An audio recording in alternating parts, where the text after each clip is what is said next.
The message came on a Tuesday. All across Earth, every screen, radio, and communication device played the same words.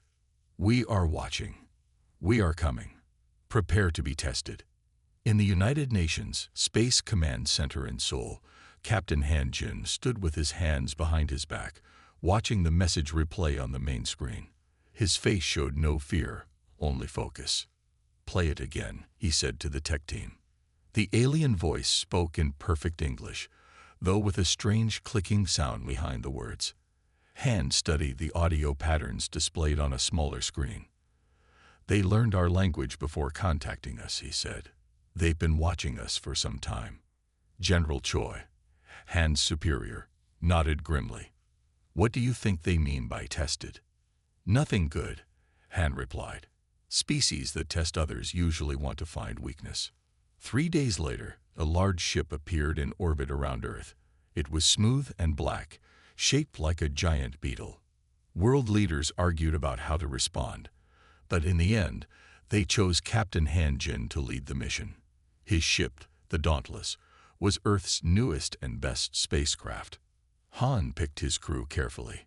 Song Min would be his tactical officer. She could think quickly in dangerous situations. Park Ji would serve as engineer, small but strong, with hands that could fix anything. Kim Do joined as xenobiologist, quiet but brilliant at understanding new life forms. And Lee Sun came as diplomat, patient and skilled with words. The night before launch, Han gathered them in the ship's meeting room. We don't know what these aliens want, he said simply. But humanity has faced challenges before. Ice ages, plagues, wars, natural disasters. Each time, we survived. We adapted. We grew stronger. Song Min tapped her tablet. The alien ship is 3 times our size. Their technology is far beyond ours. Yes, Han agreed. But technology isn't everything. Humans have something special. We never give up. And we find solutions where none seem to exist. Park Ji smiled slightly. My grandmother used to say that humans are like bamboo. We bend in the storm, but rarely break. Exactly, Han said. Whatever tests they have planned, we will face them together. The next morning, the Dauntless launched. The journey to the alien ship took only hours. As they approached, a communication came through. I am High Commander Krell of the Vec Dominion, said the same clicking voice from before. On screen, they saw an alien with a hard, shiny exoskeleton and 4 arms. Its eyes were large and compound, like an insect's. I am Captain Han Jin of Earth, Han replied calmly. Your species is young, Krell said. Undeveloped, primitive. The Galactic Coalition requires all new species to prove their worth before joining. Han raised an eyebrow. We did not ask to join anything. It is not a request, Krell said. It is how things are done. You will face 3 challenges: physical, mental, survival. If you fail, your planet will be marked as unready and placed under our protection. The crew understood what protection meant: control. And if we pass these challenges, Han asked, then you may join the coalition as junior members. The choice is simple: prove yourselves or be ruled. Han looked at his crew. Lee Sun, the diplomat, gave a small nod. We accept your challenges, Han said. But know this, humans have been testing themselves since we first walked upright. We climb mountains because they are there.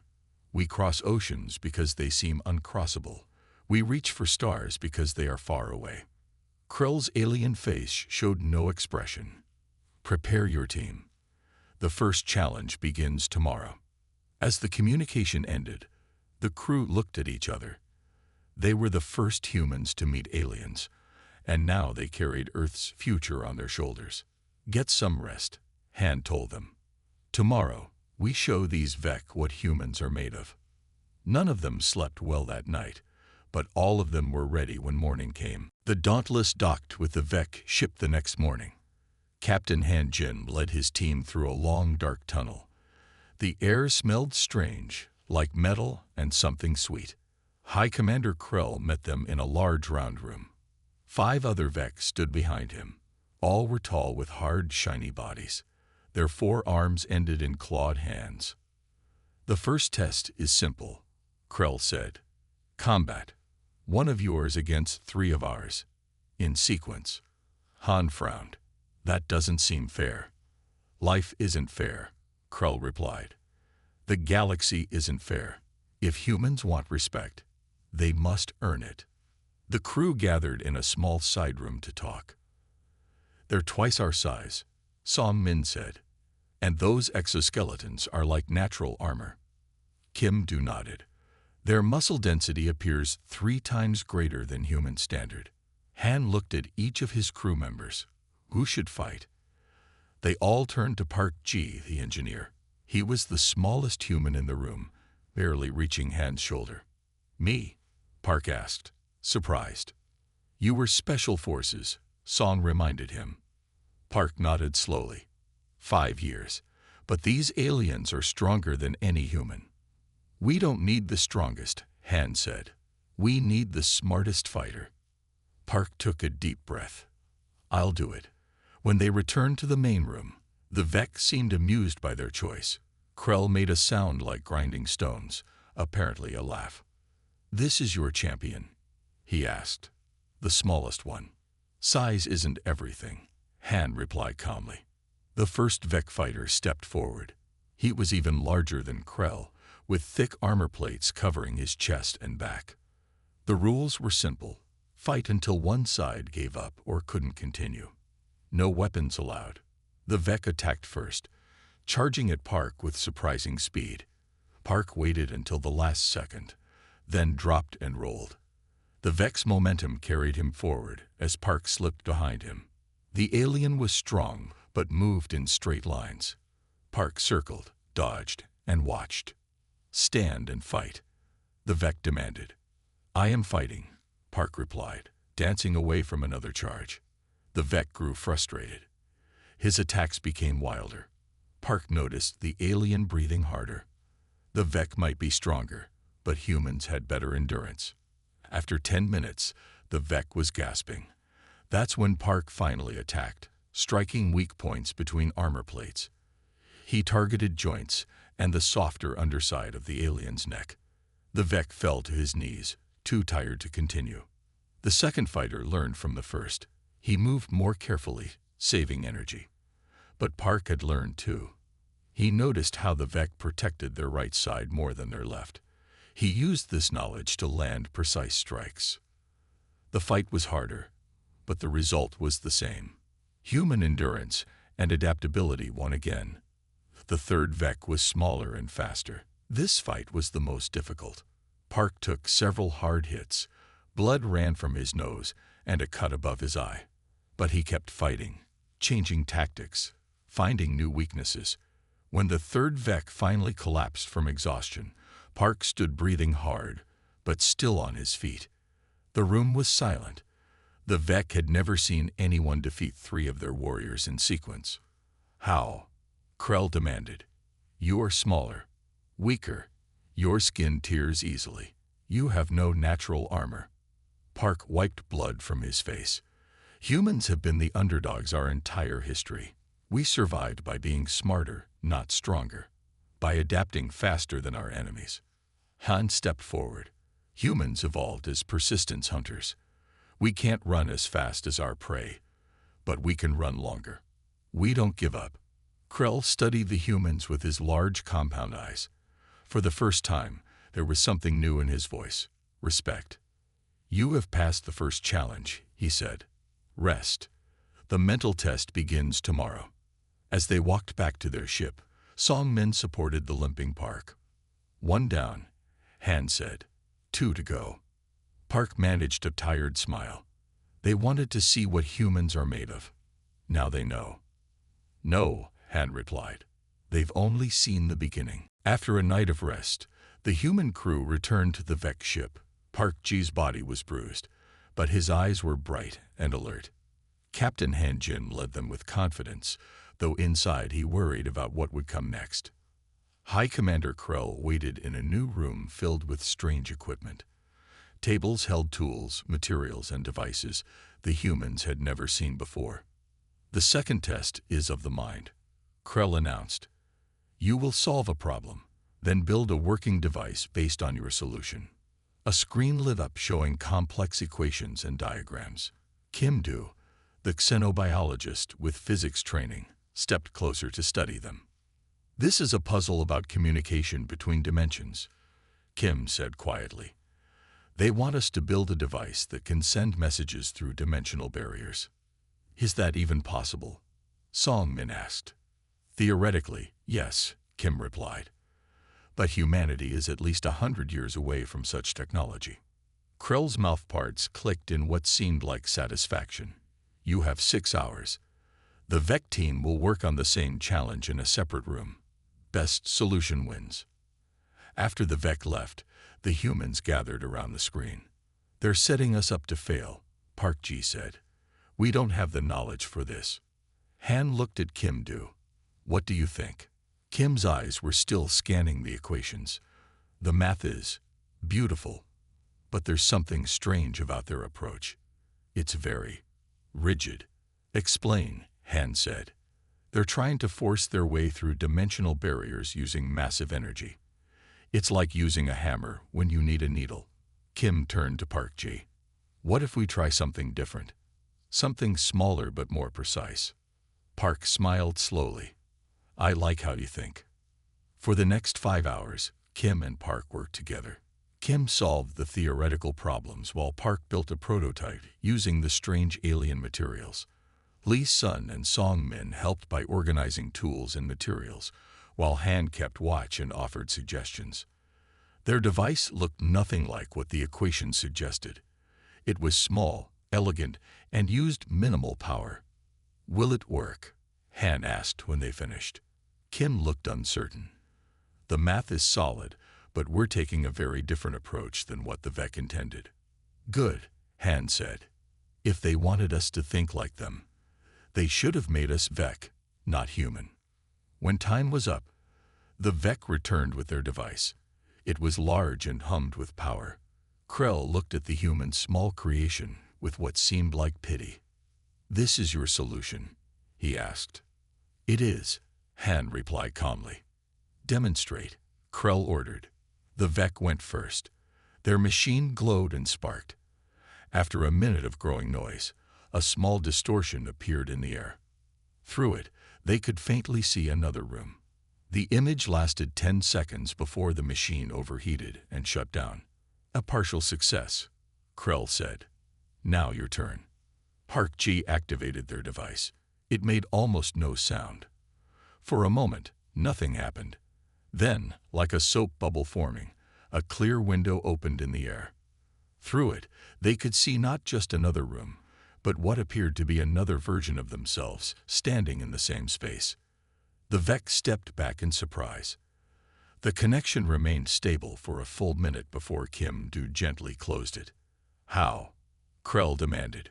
Our calculations showed this would require 10 times more power than your device is using. Kim Do spoke softly. You tried to punch through dimensions. We found a place where the barrier was already thin and widened it. That wasn't in the equations, one of the VEC scientists protested. No, Kim agreed. It was in the spaces between the equations. Han stepped forward. Humans have always had to do more with less. When resources are limited, creativity becomes unlimited. Krell's compound eyes studied the human device. His voice held both anger and curiosity when he finally spoke. You have passed the second challenge. The final test awaits tomorrow. It will not be so easy to trick your way through it. As they walked back to their ship, Lee Sun spoke thoughtfully. They're not just testing our abilities. They're testing our methods. And they don't like that we don't follow their rules. Good, said Han, because breaking rules is what humans do best. The next morning, the humans were not led to the VEC ship. Instead, a small transport vessel took both teams to a nearby planet. This is Nexer, Krell explained as they descended through pink clouds. Breathable air, but filled with dangers. Your final test is simple. Survive for 3 days and reach the pickup point. The landscape below was strange. Purple grass, twisted trees, and rocky hills. In the distance, dark mountains rose against an orange sky. Each team gets basic supplies, Krell continued. No advanced technology. No weapons. Song Min, the tactical officer, studied the terrain through the viewport. What kind of dangers? Predators, poisonous plants, weather extremes, Krell replied with a clicking sound that might have been amusement. Nothing a worthy species can't handle. The transport landed in a small clearing. Each team received a bag with basic tools, rope, a knife, containers for water, and a simple map showing the pickup point 20 miles away. As the transport left, the two teams stood looking at each other. There were 4 Vek and 5 humans. We should move, Han Jin said to his crew. Find water before dark. The Vek leader, a tall female named Zik, made a dismissive gesture. We go our separate ways now. May the strongest survive. The humans watched the Vek march away in perfect formation. They're heading straight for those mountains, Park Ji observed. That's not the shortest path to the pickup point. They think they're stronger, so they're taking the harder route to prove it, Song Min said. Han nodded. Meanwhile, we'll be smart. Song, you're our survival expert. What's first? Song surveyed the area.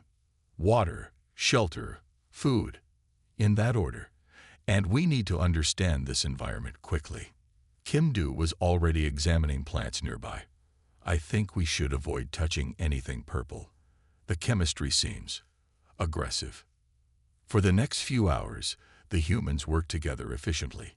Lee Sun found a stream with clear water, which Kim tested and declared safe.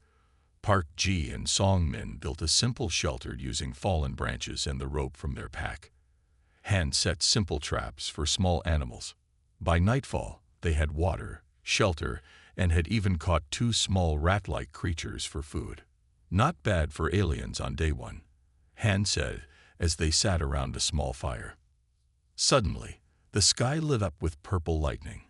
Thunder crashed, and within minutes, heavy rain began to fall. Storm, Park shouted over the noise.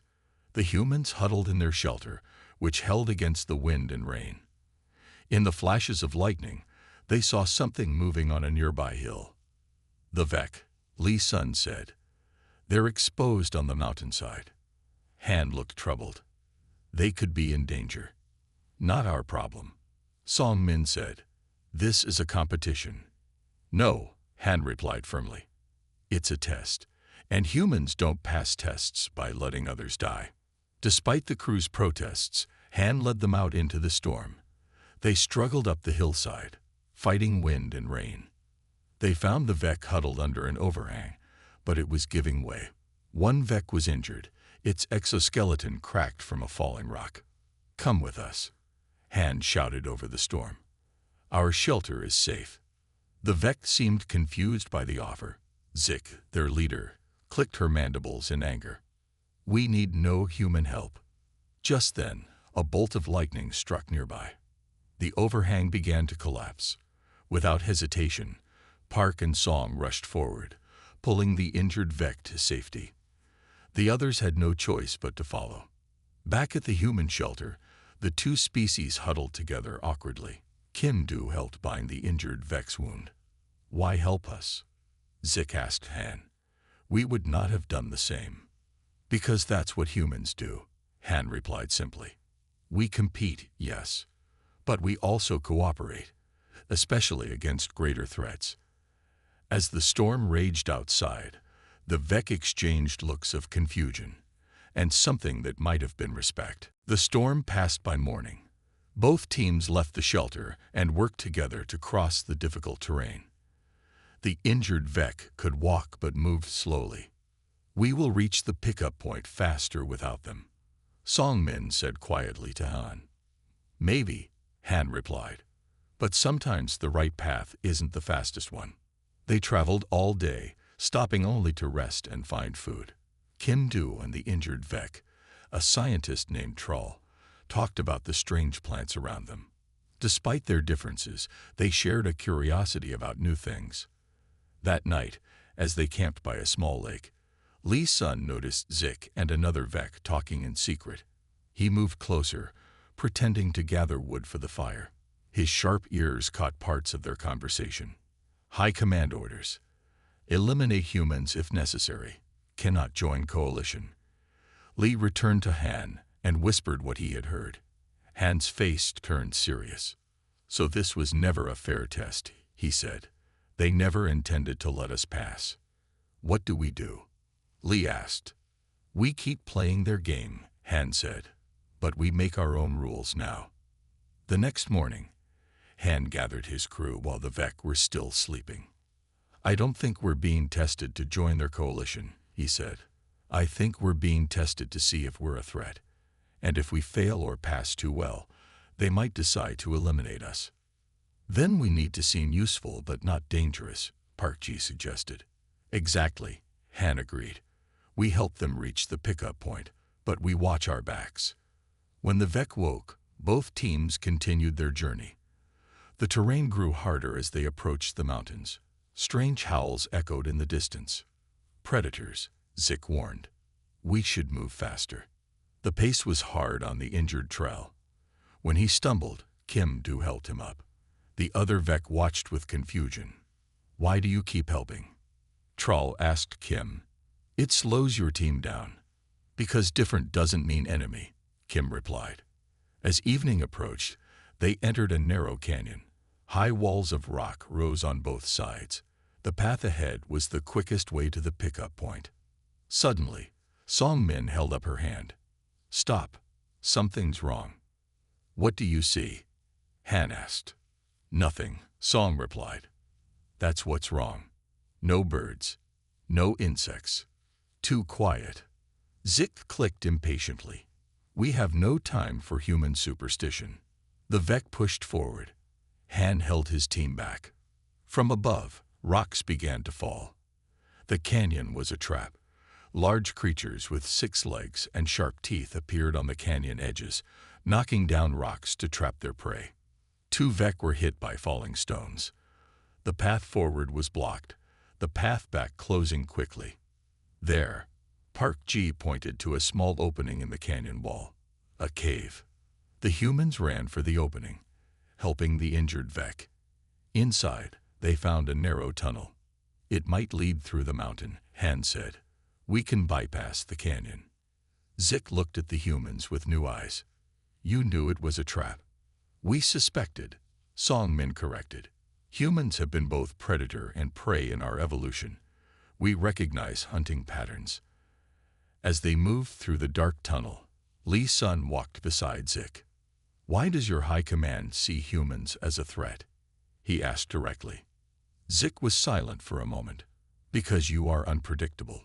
You do not follow logical patterns. You help enemies. You solve problems in ways we cannot anticipate. Those are our strengths, Lee said. Those are dangerous traits in the coalition, Zik replied. Order and predictability maintain peace among many species. Han, walking ahead, called back to them. Light ahead. I think we found a way out. They emerged from the tunnel onto a ledge overlooking a valley. In the distance, they could see the pickup point, a flat area marked with lights. We'll reach it by tomorrow, Han said. But as he looked at the Vec, he knew the real challenge was just beginning. Both teams reached the pickup point by midday. A wide, flat clearing awaited them, surrounded by strange trees with blue leaves.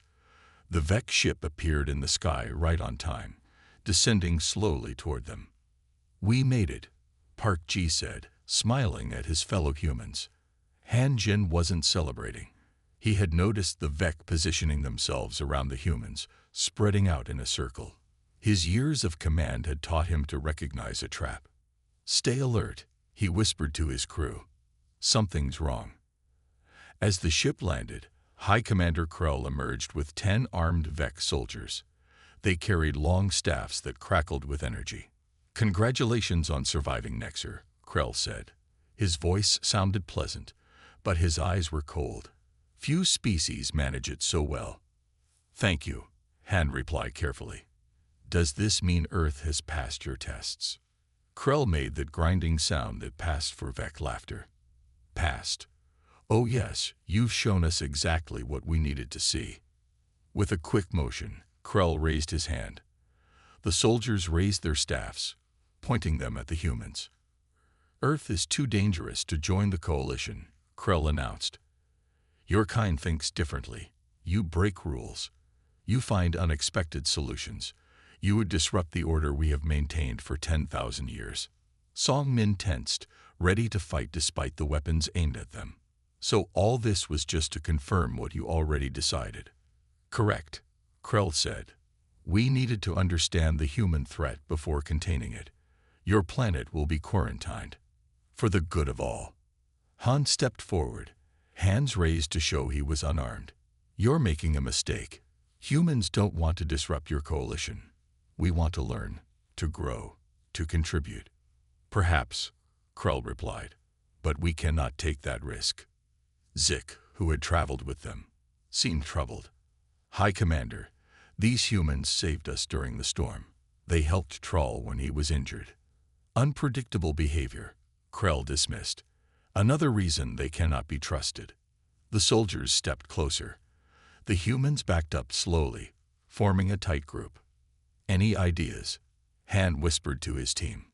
We're outnumbered and outgunned, Song Min replied. Park Ji smiled suddenly. But we're not outsmarted. Remember our ship.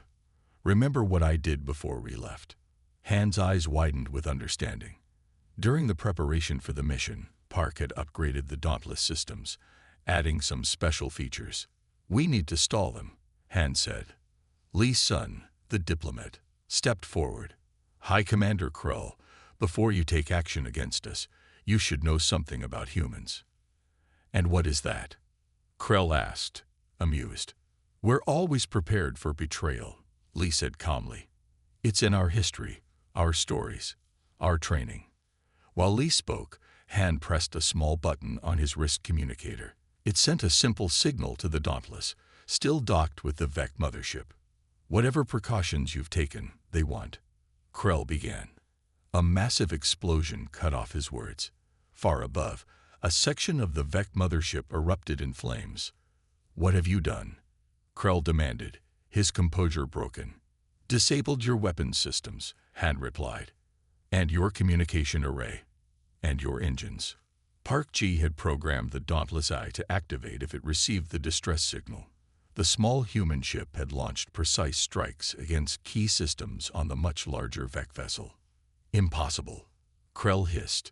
Your ship is too small to damage ours. Size isn't everything, Park reminded him.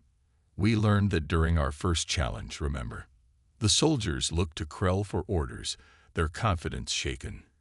You could still kill us, Han said, but your ship can't go anywhere. And Earth now knows about you. Thanks to the message we just sent. This was a bluff, but Krell couldn't know that. Han stepped forward. Here's what humans would do in your position, Krell. We talk. We'd find a solution that works for everyone. For the first time, the Vec commander seemed uncertain. The humans had done the impossible yet again. You've made your point, Krell said finally. Perhaps we should talk after all. Tense hours passed as the humans and Vec waited in an uneasy truce. Both sides watched each other carefully. No one spoke much. The humans stayed together, ready to act if needed. Suddenly, the sky filled with light. 7 large ships appeared, each different in design. They surrounded the damaged Vec mothership. The Coalition Council, Krell said. His voice sounded worried now. But how did they know to come? Li Sun smiled slightly. Remember when Kim and I were examining the communication device during our second challenge? We made some adjustments. Kim nodded. We sent a message through the dimensional communicator we built. We didn't know if it would work, but we had to try. You contacted the Coalition without permission. Krell was angry now. That is forbidden. You were planning to imprison our entire species without trial, Han replied calmly. We thought the Coalition might want to hear our side of the story. A new ship landed in the clearing. It was elegant, with sweeping lines and glowing symbols on its hull. The door opened, and 7 alien beings emerged. Each looked completely different from the others. This was clearly a group of representatives from different species. The lead alien was tall and slender, with pale blue skin and 4 arms like the Vec. But unlike the Vec, this being moved with a graceful, flowing motion. "I am Elder Noor of the Coalition Council," the alien said. "We received a most unusual message." Krell stepped forward and bowed. "Elder, these humans have interfered with Vec business. They—" "Silence, Krell," Noor said firmly. "We know what you planned." The human's message was quite detailed. The elder turned to Han Jin. "Captain, is it true that your people helped the Vec team during a storm, even knowing they might be enemies?" "Yes," Han said. "We couldn't leave them in danger." "And you found a new approach to dimensional communication." Kim Du stepped forward. "We did. We can share our research." Noor looked at the other council members, who nodded in agreement about something. "High Commander Krell," Noor said, "the Vec were not authorized to quarantine Earth. That decision belongs to the full council. The Vec protect the coalition from dangerous species." Krell protested. "By lying and setting traps." Song Min asked. "Some protection." Another council member stepped forward.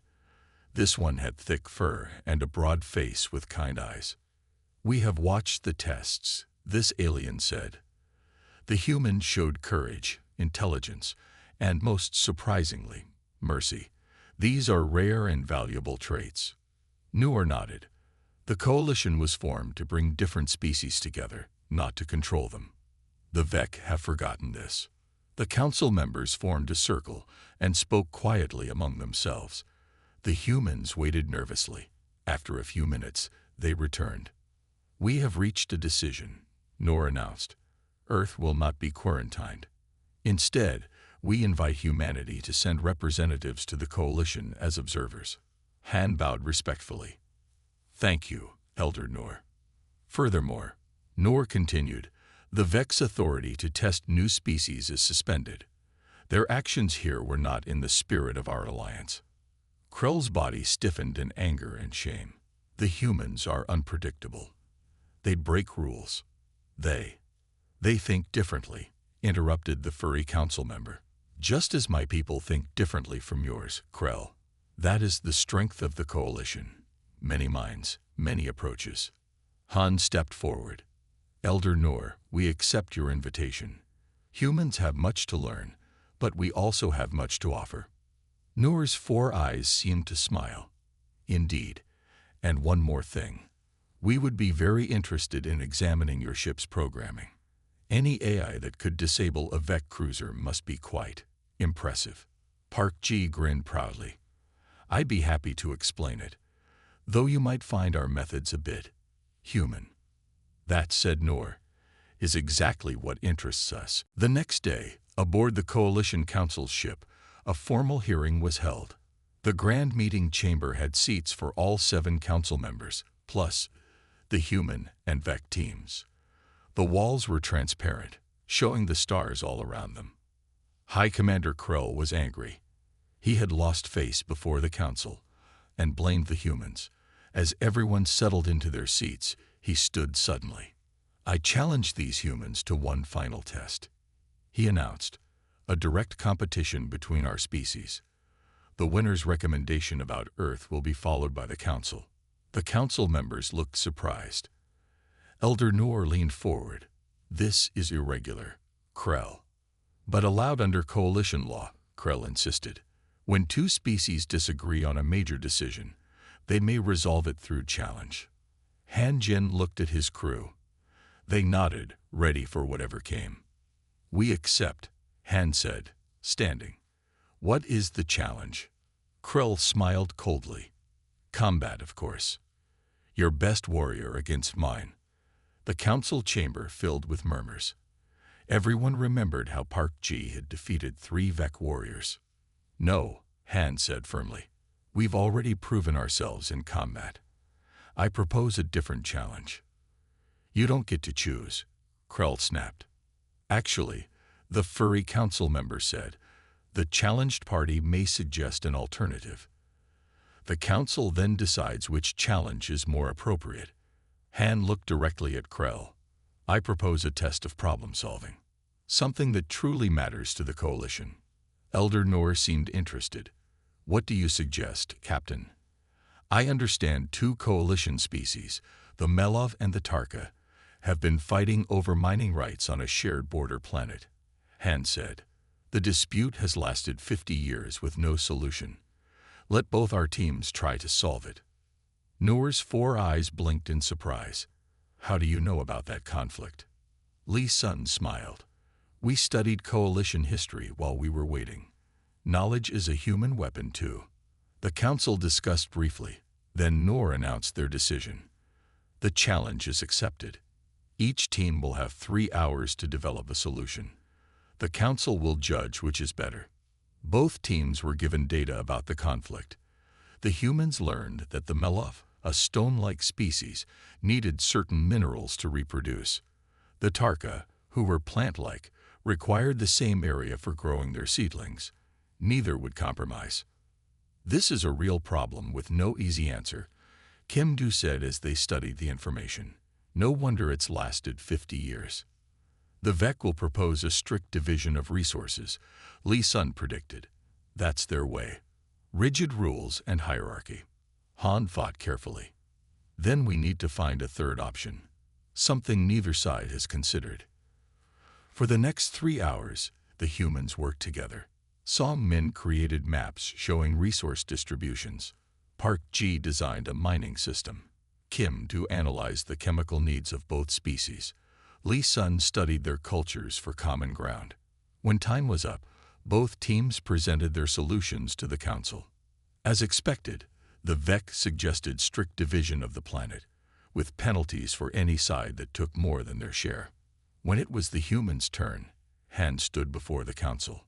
We propose not division, but combination, he said.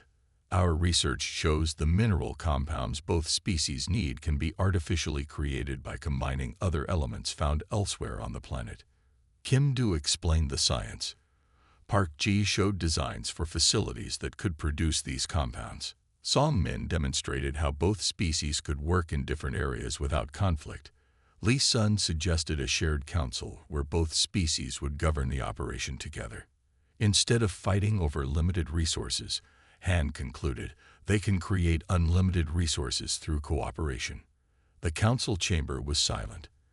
Even Krell could not find words to argue. Elder Nor looked at the other council members, then announced, the human solution is clearly superior. It creates abundance instead of managing scarcity. This is thinking the coalition needs. Krell's face showed defeat. The humans had won not through force, but through creativity, proving once again why they were so unpredictable and, to the VEC, so dangerous. 1 week later, the Dauntless prepared to return to Earth. The ship had been repaired and loaded with gifts from the coalition. Data crystals containing basic knowledge about the galaxy, medical information, and clean energy technology. Before they left, the council called for a formal ceremony. All 7 council members attended, along with representatives from 20 other species. The Grand Hall of the Coalition flagship was filled with diverse beings from across the galaxy. Captain Han Jin and his crew stood in their best uniforms. Across the room, High Commander Krell and his VEC officers watched with stiff postures. Elder Nor stepped to the center of the hall. Today marks a historic moment for the Coalition. Earth is formally recognized as a sovereign world with observer status in our alliance. Applause and various sounds of approval came from the assembled aliens. Captain Han Jin will speak for humanity, Nor announced. Han stepped forward. His crew stood proudly behind him. He looked around the room at the many different species, some like insects, others like plants or stones, or things humans had no words for. Yet all were watching, listening. Thank you, Elder Nor and honored council. Han began. Humans are young compared to many of your species. We have much to learn, but we also have something to offer. He paused, looking directly at Krell. High Commander Krell was right to be cautious about humans. We are unpredictable. We break patterns. We find unusual solutions. Throughout our history, we have faced countless challenges: ice ages, diseases, wars, natural disasters. Each time, we adapted. Each time, we emerged stronger. The room was silent, every being focused on his words. Humans don't always agree with each other. We argue. We debate. We question everything, even ourselves. This can seem chaotic to others, but from this chaos comes strength. From our differences come new ideas. Han gestured to his crew. Park Ji defeated 3 Vec warriors not because he was stronger, but because he was flexible. Kim Do solved the dimensional puzzle by looking at the spaces between equations. Song Min sensed danger in the canyon because humans have been both predator and prey. Lee Sun understood your politics because humans have lived under countless different systems. Elder Noor nodded thoughtfully as Han continued. We don't want to disrupt the coalition's peace, but perhaps we can help it grow stronger through new perspectives. The same traits that make us dangerous can make us valuable allies. Han looked at Krell again. The Vec tested us to see if we were a threat. Now I invite the Vec to see us as partners instead. Different doesn't have to mean enemy. Silence filled the hall. Then, slowly, Krell stepped forward. The Vec commander stood tall, his compound eyes fixed on Han. The humans have proven themselves worthy adversaries, Krell admitted. Perhaps they can also be adequate allies. From a Vec, this was high praise. Han smiled and extended his hand in the human gesture of friendship. After a moment's hesitation, Krell extended one of his 4 arms. Elder Noor watched with approval. The first human delegation will arrive within 6 months to establish an embassy. Until then, Captain Han Jin and his crew will serve as Earth's representatives. As the ceremony ended, various aliens approached the humans with questions and offers of friendship. Kim Do was deep in conversation with scientists from 3 different worlds. Park Ji demonstrated human martial arts to amazed observers. Song Min and Lee Sun gathered information about coalition planets. Han found himself standing near a viewing window, looking out at the stars. Elder Noor joined him. Your species will change the coalition, Noor said. Not everyone welcomes change. Change is the only constant in human history, Han replied. We've learned to embrace it. Noor's 4 eyes studied Han carefully. The Vec have a saying now. Never challenge humans unless you are prepared to face the impossible. Han smiled. That's good advice. As the Dauntless prepared for its journey home, the crew knew they carried more than gifts and knowledge. They carried the beginning of humanity's greatest adventure.